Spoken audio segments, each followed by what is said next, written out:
Hello ladies and gentlemen, Porkchopper here, and today we're doing another in-depth hero guide. This hero relies on comboing her heavy crowd control abilities and poking tools to do insane amounts of ability damage and keeping her enemies in a circle of death. Her name is the Fae. Let me know what you think of Fae in the comments down below. She is a ranged caster and has the affinities Intellect and Growth, normally being played in the mid laner or as an off laner, but could even be a support. She definitely has a great kit that can fit many roles and just doesn't rely on pure damage. But enough of that, let's get into her abilities. Like always, they may change with Epic changing the game all the time. This guide will still perfectly be fine unless they completely rework the Fae. First up is Untamed Growth. It spawns some small plants within a large radius for 3 seconds that deals ability damage. It does 50% of that damage over the 3 seconds and the final 50% in the final blow. The damage is quite significant and is her main wave clear ability. On its own it doesn't do much against heroes unless you combo it with her other abilities. This is her main source of damage though. The cooldown is rather low at 10 seconds, so by the time one ends, there is only a 7-second wait, but the mana cost is quite high, like all her abilities, so you want to add more mana to her than most casters. Her next ability is Bramble Patch. When activated, within a straight line brambles appear. If an enemy touches this bramble patch, they will be slowed, a significant amount for 0.5 seconds. If they stay in the brambles, the slow will keep reapplying. To counter this, the ability damage it does is rather low. The slow only lasts as long as the hero or minion stays in the brambles, so it's best to make enemies go through the brambles as much as possible, majority of the time to safety, so cutting enemies' paths off with it is key. Her final ability is Harvest Nettle. This is basically a basic attack with a longer unit range being 2000 units. It deals ability damage and does quite a lot. With a low cooldown, this is Fae's poking tool, but the unique thing about it is if you hit an enemy hero, the mana cost, which is rather expensive, gets fully refunded. This is great early game to keep your mana alive while poking that other mid laner or safe lane duo, or keeping at a safe distance. Really handy there, but you have to be deadly accurate as it does have travel time. And lastly we have her ultimate, Fly Trap. When you place it down, a giant plant appears and anyone in its initial radius gets attached to the plant's vines. After 0.3 seconds it pulls everyone back into the middle and deals a bit of ability damage. The only tricky thing here is if the vine loses line of sight of said hero attached, then it will break. For example, if they go behind a wall or blink away, but they have to be very quick where they're being buffed with such a quick animation time now. This is amazing crowd control, and this is how you can combo all of her abilities together and not just on your own, but having another AoE ultimate like Gadget or Gideon etc, it can be devastating for the other team. Why picking this hero to go off lane is more preferable. Now let's get into how to play her.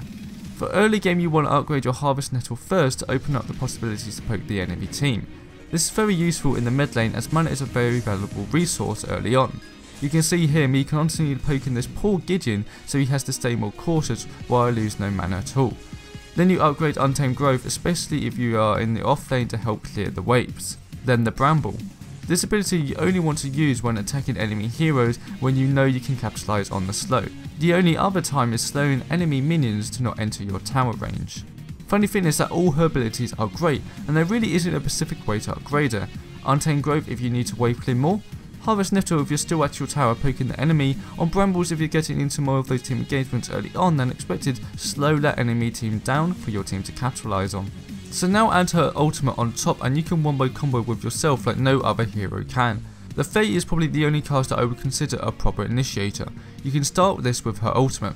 If you use her ult you are fully committing to the fight and must be ready to follow up with your abilities. Throw it down when the time is just right, if that's when the enemies are bunching up just as the fight begins, or they are distracted, or even when pushing a tower and you can catch them right under the tower's range.